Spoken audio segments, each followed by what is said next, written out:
This is the Coach Tom Anthony Show on your home for Pitt State football. To the near edge, and he's buried. Jordan Rogers was not fooled. Drops him back at the 11-yard line. Highlights, insights, and what's next for Pittsburgh State. Jalen Fuchsa, far side return for Pitt State, has a sideline. Jalen Fuchsa is going to go after a block punt for a safety. Pitt State special teams strikes again. Fuchsa with a first career touchdown. It comes via kickoff return. It is 22-7. You got to be kidding me. Here's the voice of the Gorillas, Eddie Lomshek. Welcome to the Coach Tom Anthony Show. Pitt State football fans, Eddie Lomshek along with Pitt State head football coach Tom Anthony, our third show of the season. The Gorillas find themselves in an 0-2 hole after this past Saturday. Hard-fought 27-24 loss at Central Oklahoma in the conference opener for both. You knew it would be a hard-fought game. You knew both would play hard because both had lost their season openers. And so, unfortunately for Pitt State, 0-2 is not necessarily the norm. So, Coach, on that, obviously a lot of things to talk about as we'll go through the game. But 0-2, people wonder, where are the guys mentally, that kind of thing. You've had to play the role of psychologist as a coach a little bit. So how do you address things with your team? Where does it start? Number one, you got to learn from the mistakes. So obviously there's some stuff that, we took off film from Saturday night, and we'll meet with the guys this afternoon. And, we just got to get back to work and fix the things we can fix. And, at the same time, challenge our coaches, to challenge our players as well. My job as a head coach is to, give our coaches everything they need, to be successful. Coach's job is to then go put our players in a position to have success. And then we got to go out and make plays. Like, we got to execute at a high level. And, that was something we probably didn't do at times Saturday night. And, that's stuff we got to clean up. Do you feel like, well, let me say this. You hear the old saying that the strides made between game one and game two, and there certainly are some things that we'll talk about you can build on, but talk about the level of frustration when maybe some of the untimely penalties are dropped, some of that stuff that you hope would maybe not rear its head. Yeah, very frustrating. When you look back, I think there was a lot of things that happened in that game Saturday night, some that were within our control, and some that weren't. But, we got to look at the film, and we got to find ways to fix it, and whether that's practicing differently, whether that's coaching differently, or whether that's playing different guys. We got to find the right match, the right mix, in order for us to keep moving forward and having success. Because I think we are doing a lot of good things in all three phases right now. So we just got to clean some stuff up, and we got to keep moving forward. Yeah, ultimately it's about consistency, not necessarily making highlight reel plays, and there were some of those too. So a lot to talk about with. Again, we'll go through the game in just a little bit. This team hopes are high, and that's just the program we have. So at 0-2. Talk about the mental toughness needed just to avoid getting your dauber down. Yeah, I think you got to be, whether you're winning or losing, I talk to our guys, you're either winning or you're learning, and that's kind of my process right now is, what can we take from last Saturday night to learn, to help us move forward, to be able to have success, in the upcoming week. Whether we won the game or we didn't win the game, there's always going to be stuff we can take from it in order to help us improve as an individual, as a unit, as a team, as coaches. So that's just the challenge that we face, and we got to find a way to move forward, and we got to find a way to fix the things we need to fix. There was some goofiness with the ball you guys had to take away, popped out, returned, that kind of thing. But bottom line is, second straight week, you're playing from behind, multiple scores. Talk about the need to hopefully start faster. Yeah, that's one of the biggest frustrations for me, as a head coach looking back at the last 2 weeks is how can we start better, start faster, because we in the first quarter, I think in the last 2 weeks, we found ourselves down by multiple scores. And when you're playing really, really good teams, which we are, and we are going to continue to play really, really good teams, you can't spot a good team, a 2-score lead in the first quarter. And just, again, super, super proud of our guys the last 2 weeks, the way we have fought back, continue to fight. We make adjustments, we go out and execute, and now we just got to find a way to finish. We got to do a better job as coaches of putting our players in a position to do that. How'd you feel going into Central Oak? Week of preparation, the travel, everything about what you hoped it would be? Yeah, I felt really good about the plan we had in place. A couple things, like I said, early in the game. We misfit that second play of the game. We misfit that run, and it goes for a 66-yard touchdown. You can't misfit You can't misfit in the run game against a really good running back, which, Jalen Cottrell is. I mean, you misfit it, and he has the ability to take it all the way, and he did.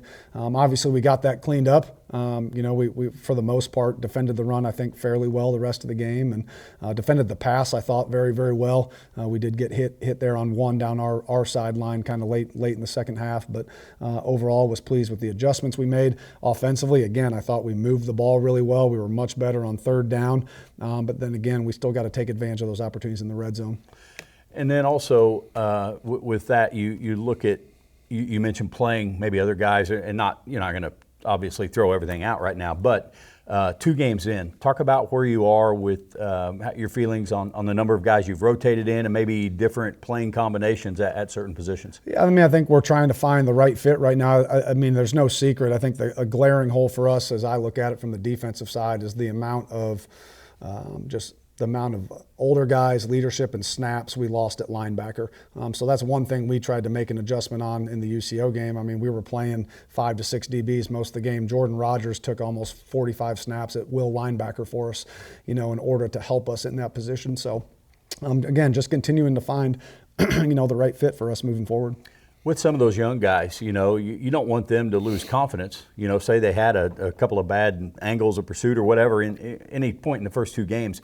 Talk about how important it is for those young guys that the mental side of it and just attention to some of the smallest details. Yeah, just continuing to teach them, I think, is the biggest thing. And then obviously then for us as coaches as well, it's like, okay, what do those guys do well? How can we simplify it for them, to allow them to get lined up and to play fast? So, again, that was another thing, I challenged our coaches with, when we met as a staff, as guys, like, here's who we have, here's what they do well. Now we got to put them in a position where they can go out and play for us and play at a high level, because what we're doing right now, or it is what it is. Jordan Rogers is one of our best football players, but Jordan can't take 45 to 50 snaps a game at inside linebacker for us and make it through the season. So we got to find the right fit, for ourselves, especially on that defensive side of the ball. Finding those guys are going to be able to help us and then putting them in a position to do it. Defensive line, Central Oak was a little more tempo than Ferris, and so a number of plays, and some teams in our league will be that way. Defensive front, you don't want a D lineman playing 60 snaps a game, and I think you guys have more snaps in this game than Central Oak, but bottom line, where are you with your D-line rotation? Very pleased with just the depth we have right now, the amount of guys we're playing. We're going to get Isaiah Alexander back hopefully this week. He was a guy that we haven't had for the first couple weeks, so hopefully we can get him back in the fold. But very pleased with our D-line, with our depth there as well. Just the rotation, we've been able to play a lot of bodies there, and for the most part keep guys pretty fresh. And again, I think through the first 2 games, I've been pleased with just the amount of pressure we've been able to put on a quarterback. We were able to, unfortunately, I don't know what Jet Huff's situation is, but we were able to put pressure on him and we knocked him out of the game.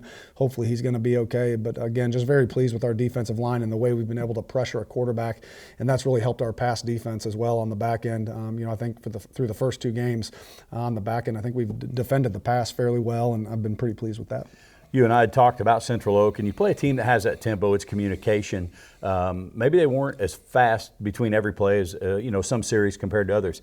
How'd you feel you did with the communication, or did you feel like there were times you got caught in the wrong call and maybe somebody didn't get lined up in the right spot? For the most part, I thought we communicated really well all night. There was not a ton of misalignments. Mm-hmm. We did misfit. When we talk about fit in the run game, we did misfit, a couple of those runs, and one of them really, really hurt us, on that second play of the game. But overall, I think just the communication piece, getting the signal, getting lined up, and communicating across the board, I thought was really well, on Saturday night. And again, there wasn't a ton of misalignments or missed assignments, more just kind of misfits, reading keys, reading stuff like that. So that's stuff we got to clean up. You've played 2 teams with different philosophies: Central Oak, tempo, spread; Ferris, power, run game.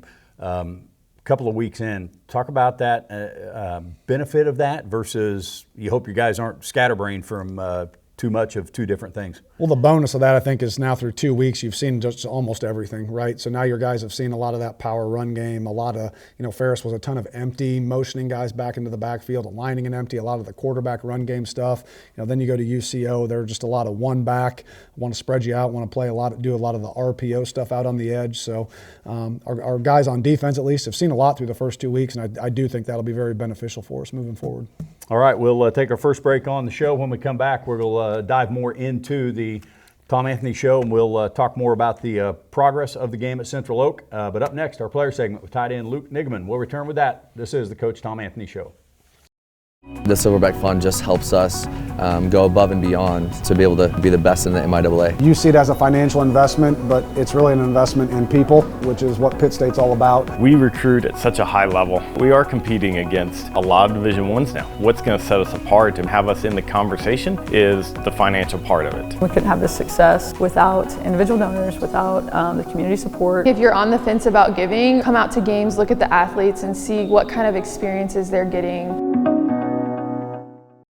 Welcome back to the Coach Tom Anthony Show. Eddie Lomshek along with tight end Luke Niggemann in our player segment. The Gorillas again looking for their first win of the season, headed to the home opener this week with Grand Valley State of Michigan.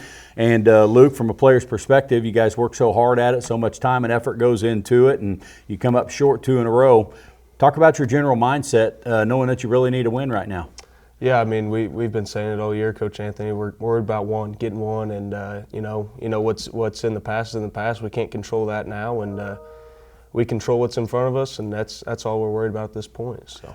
This team and really the program, you talk about culture a lot, and so you hope you have certain intangibles in place and that you don't let anything creep in and serve as a divider, if you will. So talk about the things you feel like when we talk about the culture that you guys can lean on that'll help you fight through an 0-2 start. Yeah, I think the brotherhood here is next to none. We really need to lean on each other right now, and not necessarily a really hard time, but in the face of adversity, lean on each other. And we've been around each other for a long time, and all summer long we worked our tails off, and we talk about falling back on to the level of your training, and I think that's what we need to rely on right now.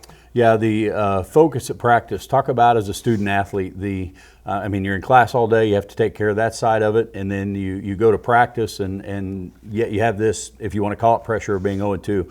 Talk about the focus you hope to see from your guys this week on the practice field. Yeah, I think, like you said, 0-2 is not a good spot to be, but we need to come in laser focused. We're in playoff mode now, and that's just bottom line. So, a lot of things to talk about with you. Obviously, local out of Girard High School. So let's start right there.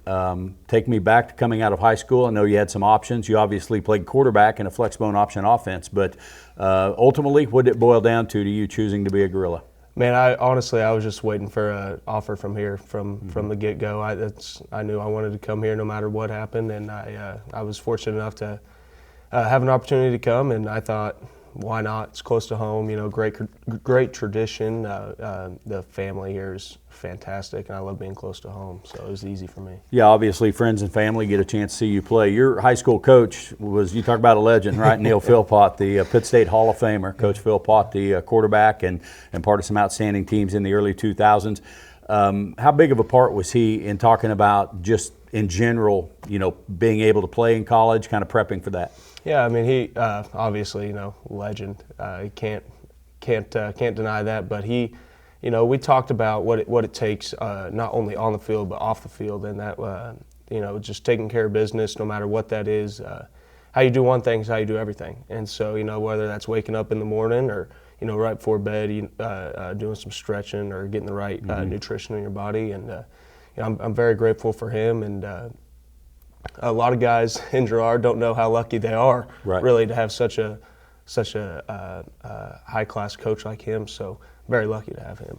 So you were primarily a running quarterback. You guys didn't throw the ball a lot out of Girard. With that, did you look at playing quarterback in college, or how much was the conversation with Pitt State about tight end versus quarterback? I was just excited to get here. I didn't care what it was, just wanted an opportunity. And Coach Wright and Coach Anthony came and recruited me in high school, and I was like, I don't care what it is. You guys want me to punt? You guys want me to be a kicker? I'll do that. I'll long snap. I don't care. I just want an opportunity to play for the Gorillas.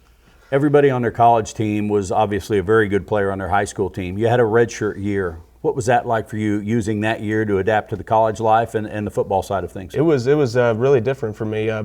Tiny town Girard. Kind of go from being one of the top guys there for a couple, 3 years, and settling in, and kind of really took a step back and looked at the older guys like Jack Barkley and Dallas Bond, looking back and just kind of trying to find a routine that fit me, that they kind of already had structured from, years of experience.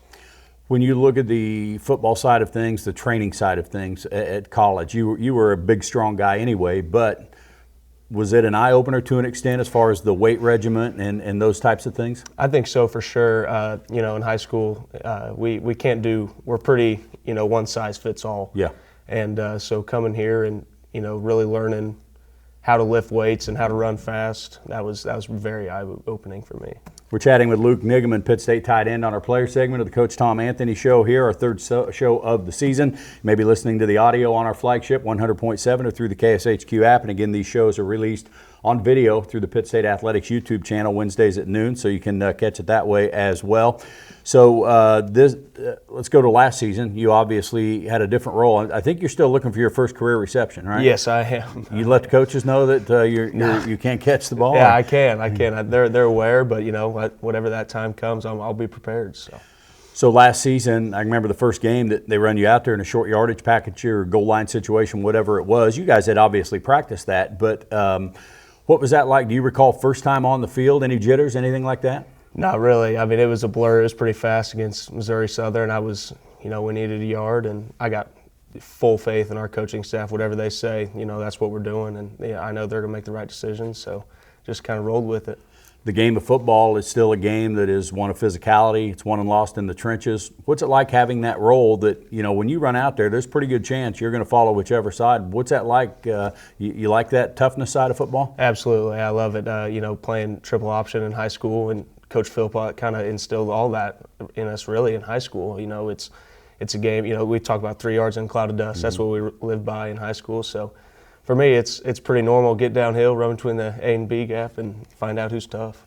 Last year, the tight end group was a lot more experienced. You lost some of those guys, so now it's a different set of guys. You guys have waited your turn, if you will. How do you see your role on this team?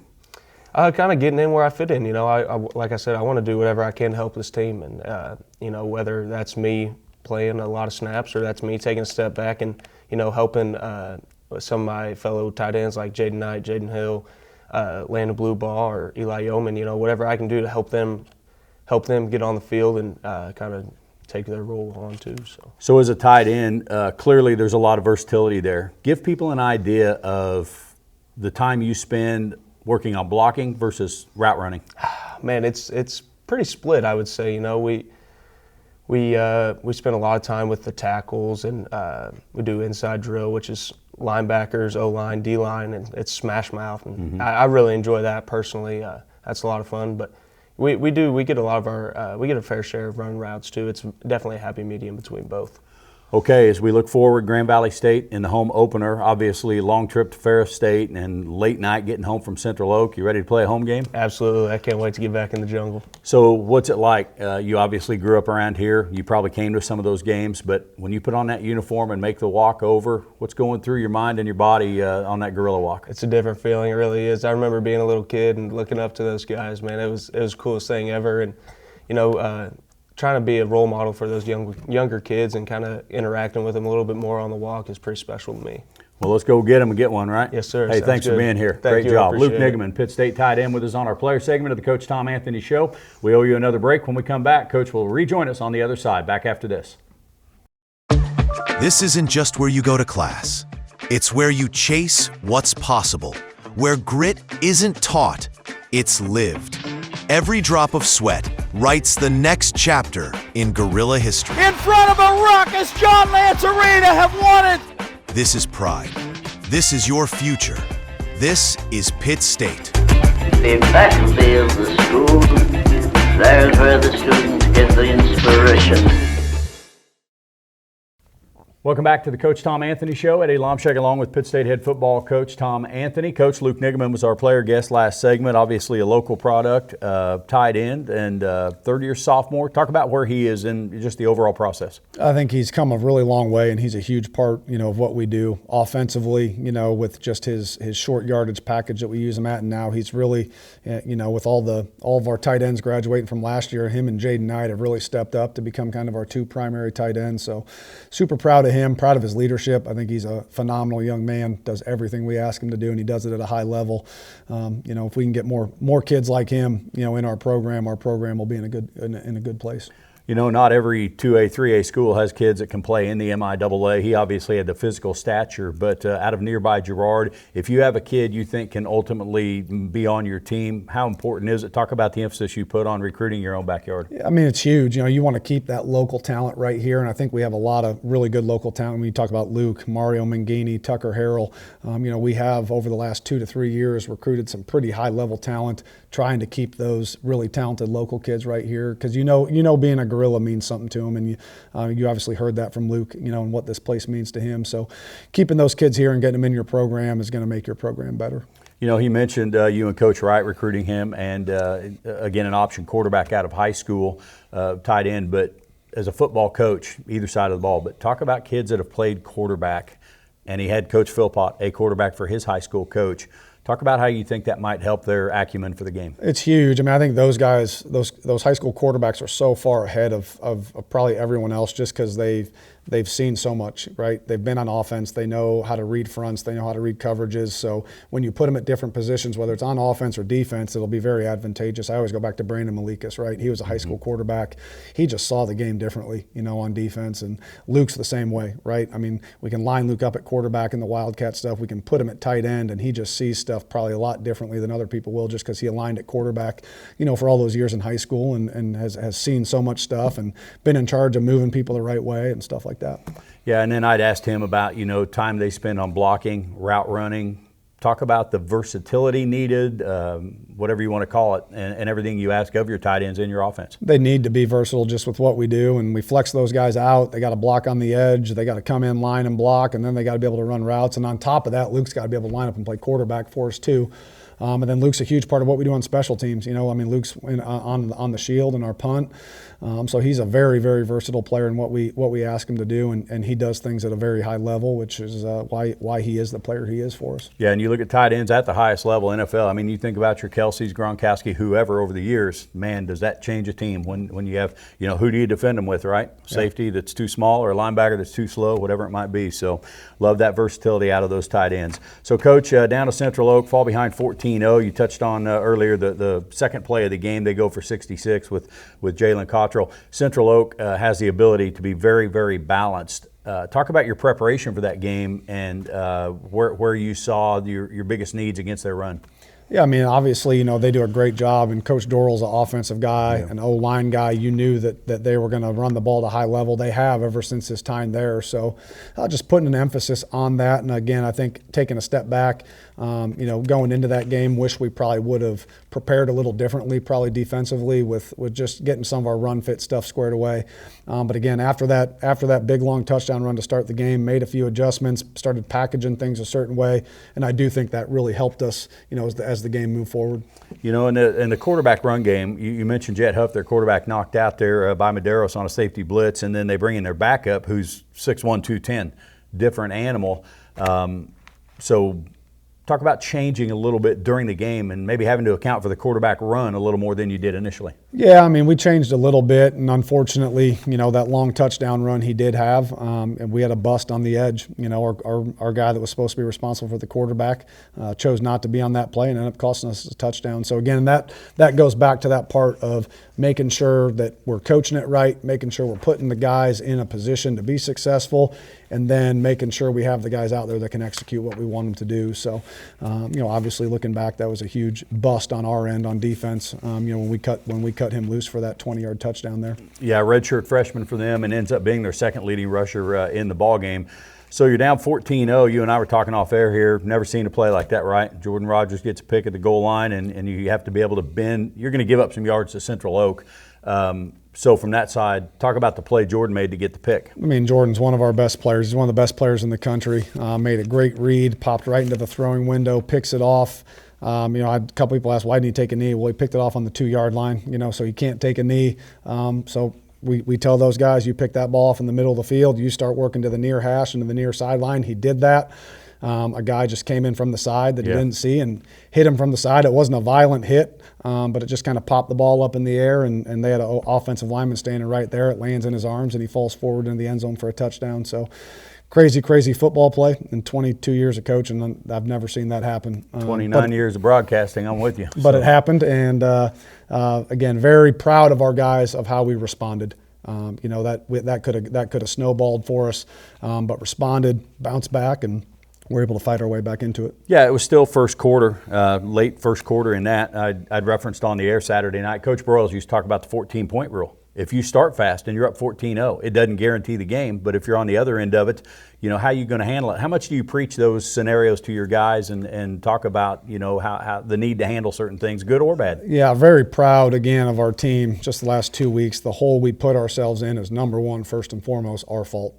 But then super proud then of how second, third, fourth quarter our team in all three phases has continued to just fight back, chip away. They didn't blink, man. Our guys didn't blink, down 14-0, knew what we were capable of doing, and then went out and started to execute it. And again, we were able to fight our way back into it and had a couple opportunities to win the game.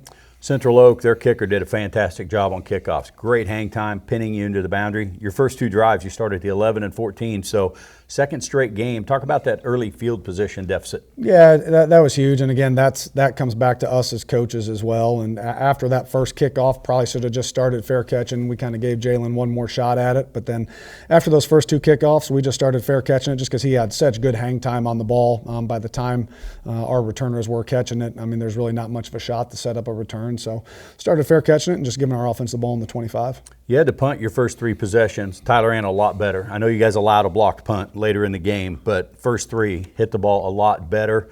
How much of that you think might just be second game and him maybe challenging himself a little bit? For sure. We did challenge Tyler, this week, and I thought he responded well. He punted phenomenally all game long. The block punt was not on him. Right. The operation was good. The snap was good, and they got it out of there on a good op time. We cut a guy loose on the backside. It was a blocking issue, not a snap to catch to punt issue. So super proud of him. He was able to flip the field for us a couple times and had some big punts for us throughout that game. Yep, good hang time, very consistent with that. Those first three were like 48, 46, and 45 with hang time, and none of them were returned, and so did a great job there. After you punt your third time, they get the ball back to kind of end the first quarter, and you get a play. I think it was Jordan Rogers' sack strip, or a running back carry, right? Strip, and Stephen Ward recovers it. Talk about those guys and just kind of a nose for the ball. You've touched on Jordan, obviously, but the awareness to rake at the ball there. For sure. Again, that's Jordan probably is our best defensive player, and he's one of the best defensive players in the conference and probably in the country. And he continues to prove that on a week-to-week basis. We put a lot on his plate this week, moving him, normally playing that safety and nickel position for us, moved him into the box, put him at will backer. And when you move a safety down into the box, it's a whole different animal. That guy's got to be able to read run fits. But again, that goes back to that, recruiting guys that play offense too. Jordan was a running back, wildcat quarterback in high school. Like, he knows what run fits look like. He knows how to fit. And I thought for the very short term that he had to prepare to do that, I thought he had a phenomenal game, I thought. And talk about Stephen Ward, 2 games in, much different role than he had last year, which was his first year as a transfer. For sure, and I thought Stephen's jump from week 1 to week 2 was huge. The game was a little fast for him at Ferris, and I thought he had just a phenomenal game again against UCO, was flying around, fitting where we needed him to fit, getting guys lined up and playing super, super fast. And another kid that I think had a pretty good game defensively for us. When we had Stephen and Jordan in there at Mike and Will for us in that package, I thought our defense was pretty stout once we got settled in with that group. So the Gorillas get a takeaway. They would get a short field goal from Austin Schmidt early in the second quarter, and you had the ball at their 24-yard line or 26-yard line after that takeaway. In some ways, you hate to settle for 3, but how important was it to get points there? Huge. Obviously after the takeaway, you always want to convert with points, and we did that by getting a field goal. And again, that's something we have to continue to improve on. As we continue to progress through the season as red zone offense, making sure we're getting out of there with points and ideally getting out of there with touchdowns. So Pitt State down 14-3 early second quarter, 22-yard field goal from Austin Schmidt, and it was still early in the second quarter, and a lot of wild stuff still to come in this game. We owe you another break. We'll do that, and when we come back, we'll go through the rest of Central Oak and eventually talk about the home opener with Grand Valley State. Back with more of the Coach Tom Anthony Show right after this. Pittsburgh State University Alumni and Constituent Relations, engaging Gorilla alumni and friends through Gorilla gatherings, family events, programming, and a variety of benefits and services. Ride with Gorilla Pride in Kansas, Missouri, and Oklahoma. Personalization available in Kansas and Missouri. honoring our Gorilla greats and their achievements with alumni awards. Find an alumni event near you or learn more about us at pittstate.edu/alumni. Welcome back to the Coach Tom Anthony Show. Eddie Lomshek along with Pitt State head football coach Tom Anthony. The Gorillas falling to 0-2 after a 27-24 loss at Central Oklahoma this past Saturday night. Again, we're on Mondays on our flagship 100.7 in the KSHQ app. The audio released Wednesdays at noon by Pitt State Athletics on their YouTube channel. You can follow it that way as well if you missed that. So, Coach, within 14-3 on a field goal by Austin Schmidt, and then your defense kind of settles in. Central Oak would get a field goal, but they also punted a couple of times. They had to punt 2 of their last 3 series in the second quarter. Talk about your defense throughout the game and kind of settling in. Yeah, I'm just happy with their resolve. Again, it could have snowballed real quick after that first drive, and I thought our guys responded, bounced back. And against an offense like that, you got to make them work. I mean, it's a big play offense. They spread the field. It's an offense that's going to get yards, but you just got to be able to buckle down. You got to get them behind the sticks. You got to get them off schedule. And I thought our guys did that really, really well. I thought we were really good defensively on third down again. We were pretty good week 1 as well. So was proud of our guys and just, as we settled in, getting them behind the sticks, getting them off schedule, and then taking advantage of some of those third down opportunities.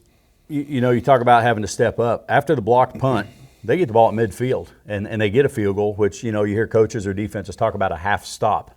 But psychologically, talk about making them settle for 3 instead of giving up 7. Anytime after a takeaway or after a big play, if your defense can respond by either forcing a 3 and out, getting the ball back, or forcing a field goal, to me it's a win for the defense. And I thought our defense stepped up and did a great job of that all night. I mean, there was another situation late in the game, when JB threw the pick down there in the red zone.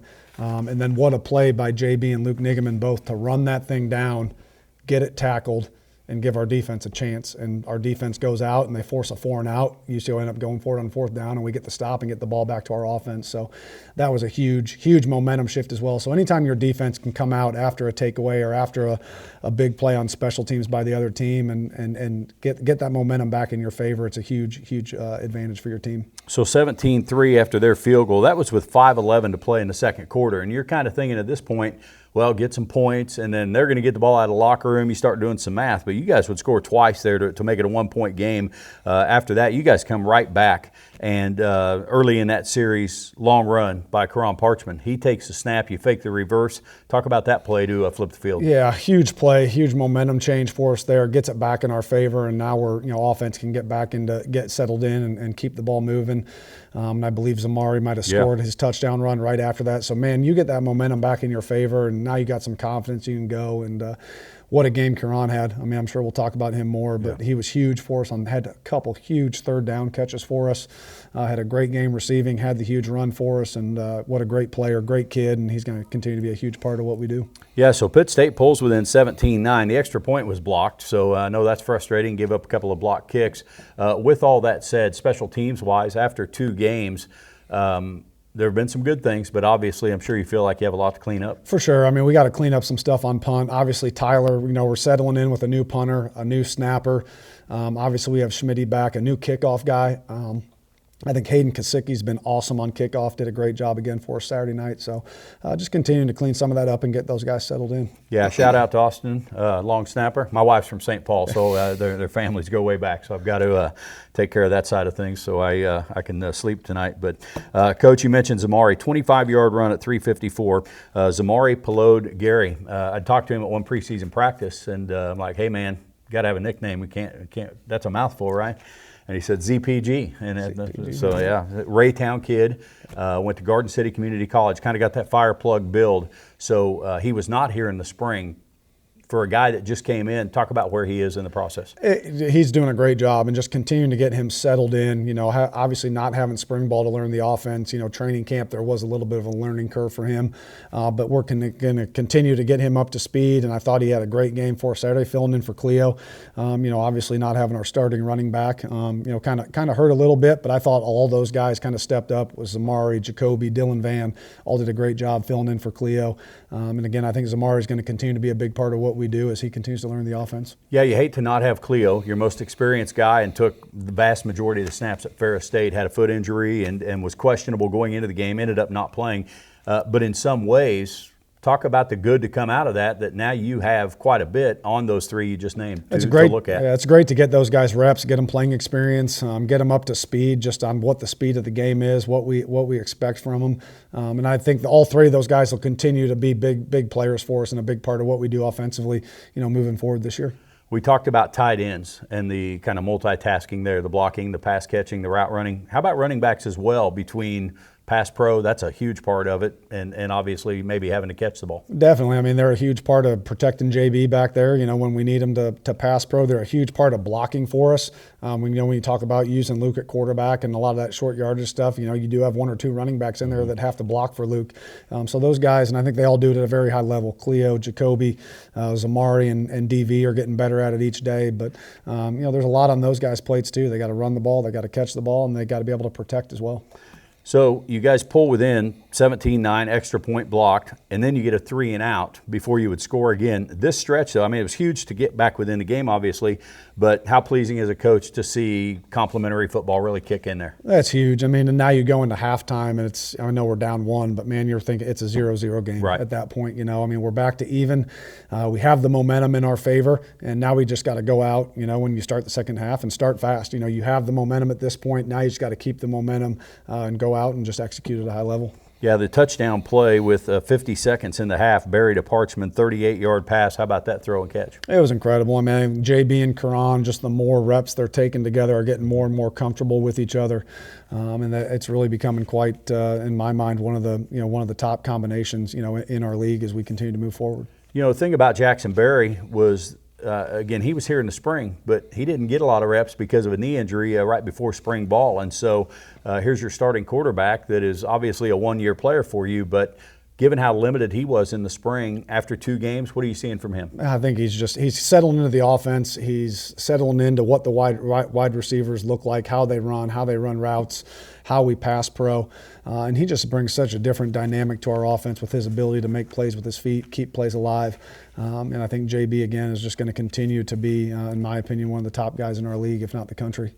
So 17-16 at halftime. Central chose just to kneel it out, final 46 seconds. I think that's when they ran a fake reverse on the kickoff, and they've done that down there a couple of times each year. And Cottrell, their return man, obviously a very dangerous running back, but the Gorillas get it to halftime. What was your biggest message to the guys in the locker room? And we have the momentum, and now we got to keep the momentum, right? It's a 0-0 game. There's 2 quarters left. Just got to go out and continue to fight, claw and scratch, find a way to win your one-on-one. And we just got to execute. It always comes back to that execution piece. And if we can execute at a high level consistently, we can be a pretty darn good football team. I know Sam Reeves, our sideline reporter, asked you out of the locker room, how important was the first series of the second half? Because Central Oak obviously had their points and a 1-point lead. They end up missing a field goal. So in a game like that where the momentum had shifted, talk about keeping them off the board that opening drive, not giving the momentum back to them. It's huge. I mean, again, the defense stepped up when we needed them to. They got a few chunk yardage plays there and were able to move the ball a little bit, and that's okay, right? Against a team that's going to generate yards, that's going to spread the field, that's going to move the ball, they're going to get yards, but we got to keep points off the board. And the defense did a phenomenal job of coming out from halftime and keeping points off the board and getting the ball back to our offense. You end up with a pretty balanced night as far as yardage, and some of these drives in the second half, there'd be 1 or 2 first downs. You might have to punt it away, some of that stuff, but what did you see from your offense as far as settling in and being able to execute some balance? Yeah, definitely. I mean, being able to move the football, whether or not you're getting points out of it, if we can move the football on each series and get a couple first downs, ideally you always want to get points, but when you're playing a good team, you're not going to get points all the time. But if we can generate some first downs and be able to flip the field and keep the field, the field position battle in our favor, it'll be advantageous for us. One of the big plays of the game, you guys get 2 first downs after Central misses the field goal. You end up having to punt it away, and Central Oaks pinned at their own 19. It was a field position punt, only 22 yards, but they run an end around, throw the ball, you get called for roughing. You and I were talking about it's not a quarterback throwing the ball, but apparently it doesn't matter, right? Yeah, it doesn't matter. I mean, if that guy pulls up and decides to throw the football, he's a quarterback now. So we got to be smart there. And it was a phenomenal play on the back end. They kind of ran a reverse and tried to trick our eyes a little bit. TJ Tate stayed disciplined, he was able to tip the ball up in the air. Reggie King made a phenomenal play, covering a lot of ground, full extension, lays out, picks the ball off. Should have given our offense the ball at the 3-yard line with a takeaway, and unfortunately we kind of made a bonehead decision and hit the thrower late, and now they're automatic first down, and they were able to score on the next play. Yeah, obviously not near the amount of penalties as Ferris State, but a couple of them were really untimely, because we can go back to your first drive of the game. You had inches and you get a 5-yard false start. So sometimes people don't realize how difficult that is to overcome and change the complexion of things. So timeliness of penalties, not always just how many. Those two guys you named, Tate and King, both injured last year, right? I mean, Reggie played some, but was a first-year player, transferred in, a Grandview kid, and TJ Tate from the Memphis area. For all the experience you have on the back end, talk about the importance of a couple of guys like that depth-wise. Yeah, I mean, TJ we needed him to step up on Saturday just because of what we were doing structurally, moving Christian Cross in to play our nickel, so now you're down a corner, moving J-Raj down into the box, so we needed some of those guys to step up, and TJ played a lot of snaps for us, did some good things, and Reggie's a phenomenal player. Reggie was a great player for us last year, ended up breaking his hand or wrist in week 4 and missed the rest of the season, but he was a kid we recruited out of high school. We knew about Reggie coming out of high school, had a lot of Division I FCS opportunities, went up to North Dakota State for 3 years, and then wanted to transfer somewhere where we were going to have a better shot to play, and obviously remembered us from recruiting him out of high school, and we got him down here.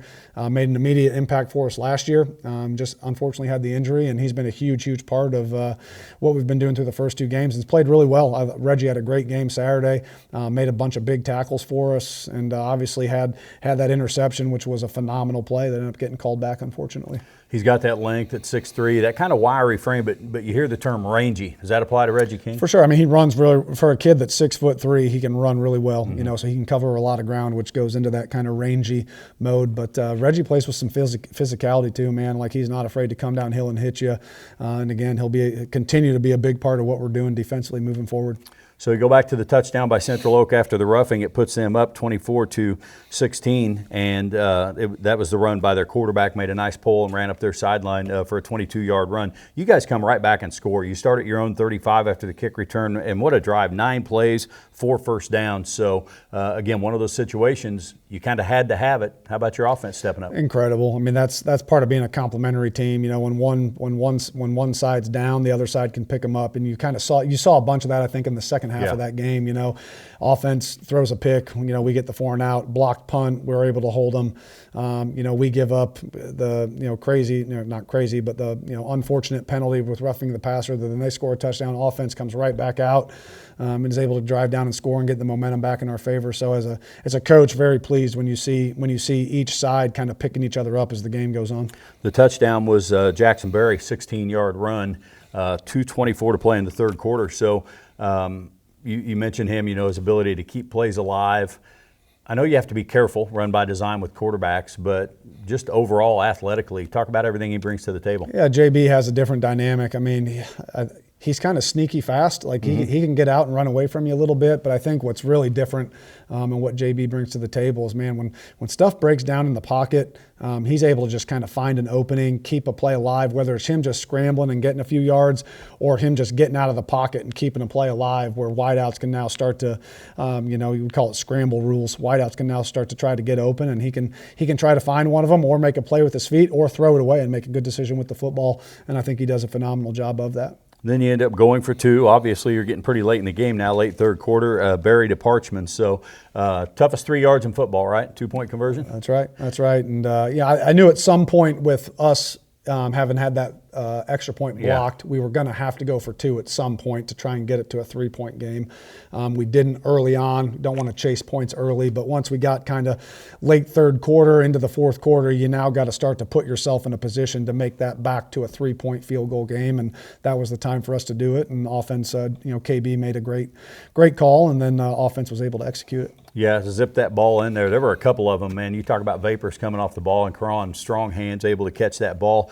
I would guess most people throw the ball on a 2-point conversion But talk about the challenge of that with the field so compressed. Definitely. I mean, that's where defensively too, it's kind of a back and forth. Like, what do you do? You know, do you try to heat them up in anticipation of them stopping the run, or do you play coverage in anticipation of them throwing the ball? So it's kind of that cat and mouse game, you know, and those are situations we try to work in practice. We haven't done it quite as much, you know, as the season went on, but that's something during training camp and early on in the season where you try to have a period every day where you're working 2-point plays. You know, our offense can see what works best for them. Our defense can see what we like.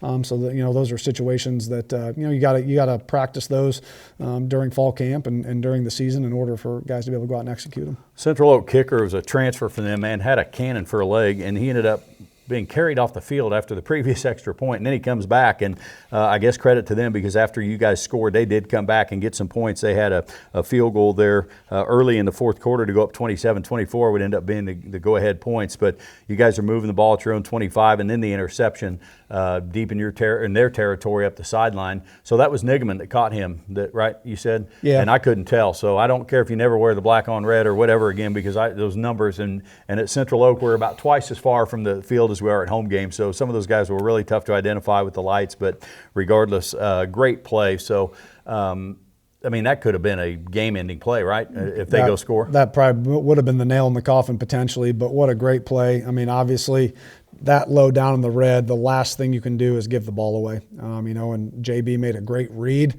threw it to where we needed it to be thrown to, just sailed the ball a little bit. We had that slant by number 2 wide open, and just kind of sailed the ball on him. And what a great effort play it was both Jackson and Luke to run that thing down. I think they had a 63-yard return on it. They were able to get that thing tackled. And then, man, you talk about just some stone-cold killers on defense. I mean, defense didn't bat an eye, walked right out there and forced a 4-and-out. Yeah, they had it at your 27-yard line and up 3 points. They weren't interested in a field goal because it would have still been a one-score game. And so, you know, and Smitty pointed this out to me on the broadcast. He said our defense, when they were caught, man, they ran out there and huddled. It was not nobody was dragging their feet or carrying their helmet. They were ready to go, and they kind of took on that challenge. And then, boy, it settled in. 4 straight punts after that, and then the Gorillas' last drive get it down to the 9-yard line.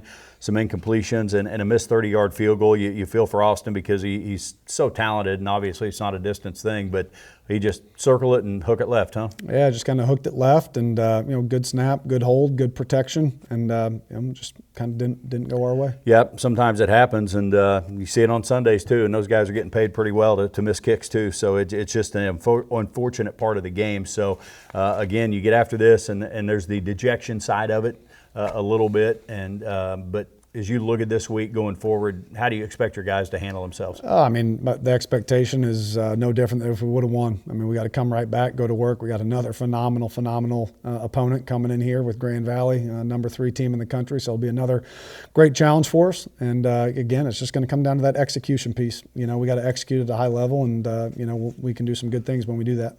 All right, we'll take our final break. When we come back, we'll talk about the whiteout, the home opener with Grand Valley State coming to Pittsburgh this Saturday. We'll return with that on the Coach Tom Anthony Show right after this. Pittsburgh State University welcomes you to visit the PSU Veterans Memorial Amphitheater. Located on the PSU campus, the Veterans Memorial Amphitheater is designed as a park that enables visitors to honor those who've served this country through military service. Visitors can experience a special sense of place as they pay tribute to veterans, attend educational programs, and participate in special events at the memorial. The memorial is free and open to the public every day of the year. Eddie Lomshek back with Pitt State head football coach Tom Anthony. Our final segment of the show for this week, the Gorillas home opener. And Coach, number of things to talk about with it. First and foremost, you've had 2 long trips, and that, you know, we obviously flew to Ferris, got home at 2 in the morning, drove to Central Oak, got home at 2 or 2:30 in the morning. So looking forward to an afternoon home game, right? Definitely, and just happy to be back in the jungle, man. I know our guys are happy to be back home. I'm happy to be back home. Road games are fun. It's fun to just kind of get away and get everyone together, but man, there's nothing like coming home and playing in the jungle. Yeah, need to play a home game, that's for sure, and get it going. Grand Valley State, winningest program all time percentage-wise. Pitt State, most wins all time. A little fun fact there about this matchup. Haven't played them since the 23 playoff game. That's the only meeting, in fact, between the two schools. But when you're playing a school or a team with great tradition like that, they also have the high expectations. So you've talked about execution. No secret what it boils down to, right? Oh, definitely. And they're very well coached when you watch them on film. They have phenomenal players. They got great talent. So it should be another great football game. Another great challenge for us. And I know our guys are excited to not just play at home, but to be able to play another great team. You'll learn more as you guys watch more as the week goes on. We do this on Mondays, but in a nutshell, how would you describe them offensively so far? Yeah, I think they got a redshirt freshman at quarterback, but has a phenomenal arm. I mean, he makes great decisions with the football. I think he's got 6 touchdowns and 1 interception on the season. Threw for almost 400 yards, I believe, last Saturday. And he does a great job. Gets the ball out of his hand quick, reads coverage as well. They're really good up front. They protect him. And they got a solid running game, and they got two slot receivers that can go. They're both also returners for them in the special teams game. So they do a lot of really good things offensively. They personnel you, a lot of look tempo where they're trying to see what you're in to get themselves in the right call. So be again another great challenge for us, defensively this week. I know they've got a couple of returning experienced linebackers. One guy I think's been there 8 years, and we played him. I thought he was a senior in 23 when we played him. He might have been. This day and age, all these guys get these extra years, but. In all seriousness, outstanding linebacking core. How about your early week assessment of their defense? Yeah, I watched a little bit last night, and I think they're really good up front. They're sound, do a great job of stopping the run game, and then they have some great athletes on the back end. So they make you work for yards, and that's what a really good defense will do is they make you earn it. You got to be perfect. You got to be perfect in your protection, perfect in your blocking, perfect in your route running, because they do a great job. They can scheme you up, and they got athletes to match up with you everywhere and play very physical, which is the first thing I noticed. Their front 6, front 7 are very physical when it comes to stopping the run. When you're 0-2, and Luke mentioned it earlier, playoff mode. Talk about addressing that with your players and that they need to be there, but you don't want them to put too much pressure on themselves and maybe affect their focus. So talk about that line psychologically between knowing it's kind of must-win time here versus you don't want your guys to feel the pressure, so to speak. Yeah, definitely. I mean, I think it's just getting them to understand the moment, and the moment is we're at the point now where we have to execute at a high level. We have to be perfect in everything we do, or strive for perfection in everything we do. And it is what it is. There's not a lot of margin for error at this point. So our guys got to have a passion for preparation. They got to prepare at a high level, which will give them the opportunity then on Saturday to go out and execute at a high level. I know you love your older guys, the guys that have been elected captains, so it goes back to, again, how about their presence during the practice week? Yeah, I mean, it's huge. I mean, not just for our captains, but also for anyone that's a leader for us. I look at guys like Luke, who's a redshirt sophomore, but is a leader for us. Kieran Parchment is a leader for us as well. So even those younger guys that aren't captains, the older guys that aren't captains, it falls really on all of them to step up and make sure we're doing the things we need to do this week. All right, hopefully the Gorillas handle that side of things, and we'll look for a great atmosphere on Saturday. Grand Valley State of Michigan coming down for the home opener. Get your whiteout gear ahead of that. Kickoff is at 4 o'clock. As far as our broadcast, Mike Snow will have Gorilla Game Day at 2 on our flagship 100.7 in the KSHQ app. Our network pregame coverage will begin at 3. For Coach Anthony and our player guest, Luke Niggemann, I'm Eddie Lomshek. Thanks for being with us, and go Gorillas.